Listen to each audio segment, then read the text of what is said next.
欢迎来到热点新闻频道，请订阅并关注以获取最新资讯。邓为三番引争议云秀行女主算账修渠查贪腐，反套路古偶能杀出重围。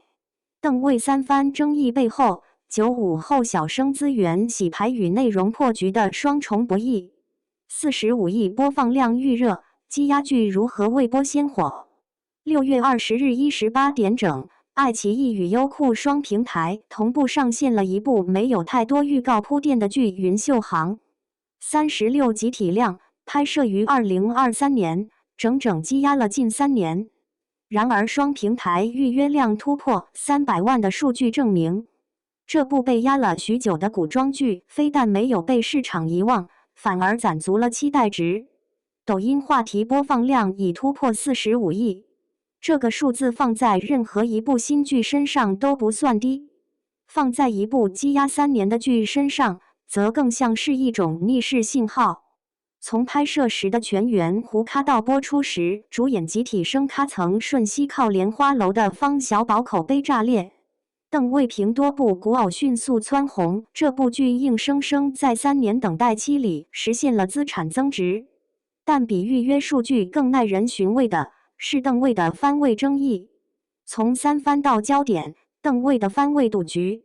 邓为在《云秀行》中是三番配角，排在一番李一桐和二番曾舜晞之后。对于一个刚平常相思、跻身流量梯队的95后小生而言，这个番位并不算体面。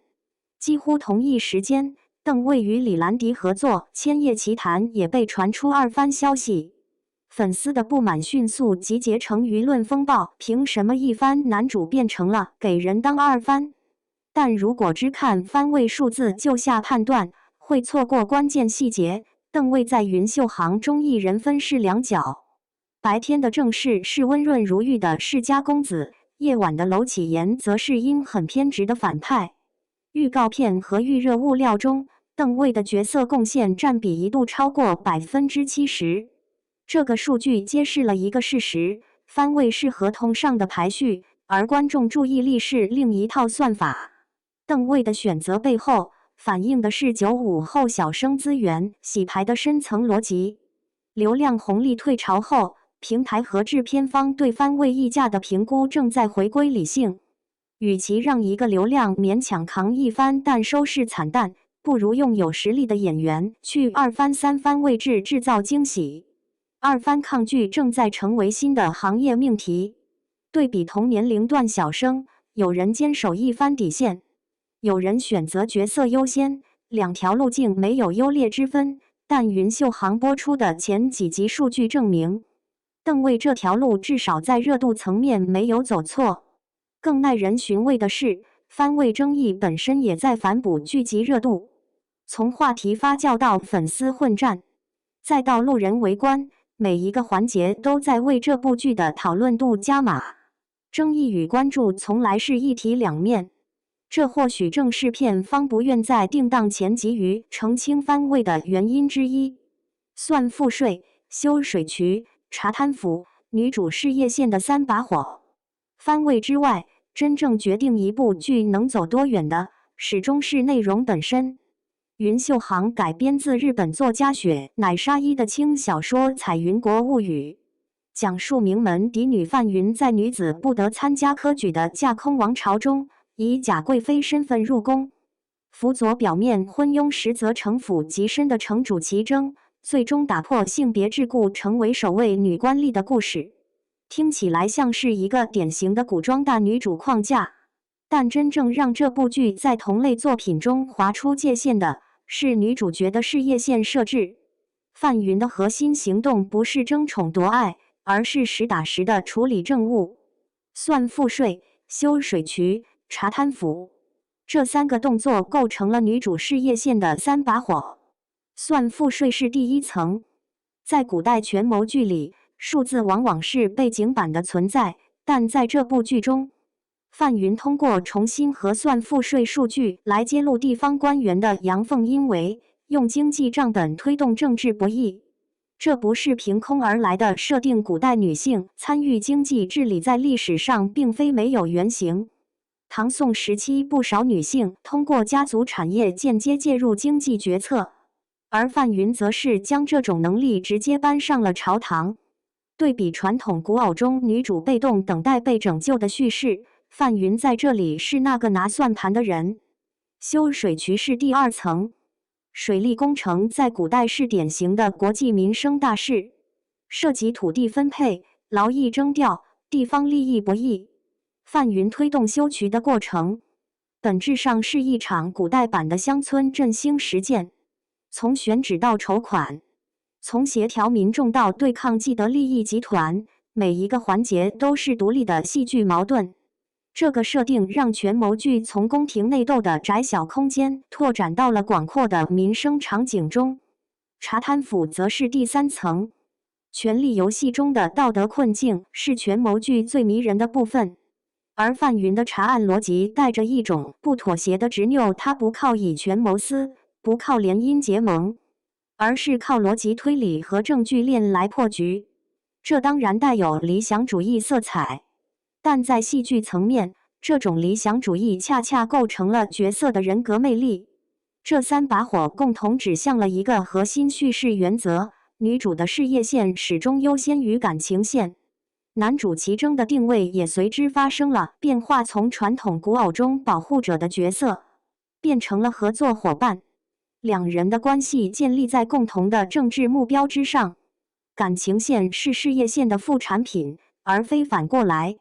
这种为事业牺牲爱情的叙事逻辑，在古装剧领域算得上罕见的轻型选择。轻喜剧风在权谋红海中另辟蹊径。云秀行进入市场的时间点并不轻松。6月上旬，优酷的翘楚和腾讯视频的莫离已经先一步抢占了古装权谋赛道的流量窗口。翘楚主打大女主重生复仇爽剧路线，以一集重生、3集改命的紧凑节奏刷新了优酷2026年剧集首日热度纪录。莫离则走先婚后爱、王府权谋路线。开播后台内热度迅速突破28000，预约量一度达到395万。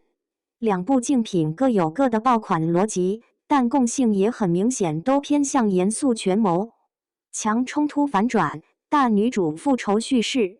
而云秀行找到了一个差异化标签：轻喜剧风格，在权谋博弈中穿插轻松日常，用幽默感消解朝堂斗争的压迫气氛。这种叙事策略并非没有成功先例，赘婿、卿卿日常等剧已经证明，轻喜剧加权谋的组合在市场上是有效的爆款公式。对暑期档的青少年观众群体而言，全程沉重压抑的权谋剧并不友好，而云秀行轻松诙谐的表达方式恰好降低了观剧门槛。当然，轻喜剧风格也伴随着风险。笑点如何不削弱权谋逻辑的严谨性？演员的表演风格能否适配喜剧节奏？轻喜剧的表达会不会让女性逆袭？这个严肃主题被娱乐化消解，这些都是需要在成片中验证的问题。但至少在策略层面，云秀行找到了与同期竞品拉开距离的锚点，不是比谁更苦大仇深，而是比谁能在讲好故事的同时让观众笑出来。积压3年，好内容的标准从未改变。云秀行的播出轨迹折射出行业生态的某种荒诞。一部拍摄于2023年的剧，因为各种原因被压了近3年，却在等来了主演全员升咖后，意外实现了反向升职。积压背后的原因复杂，审查周期、资金问题、平台排播策略调整，但最终能被市场接纳，靠的还是内容本身的可看性。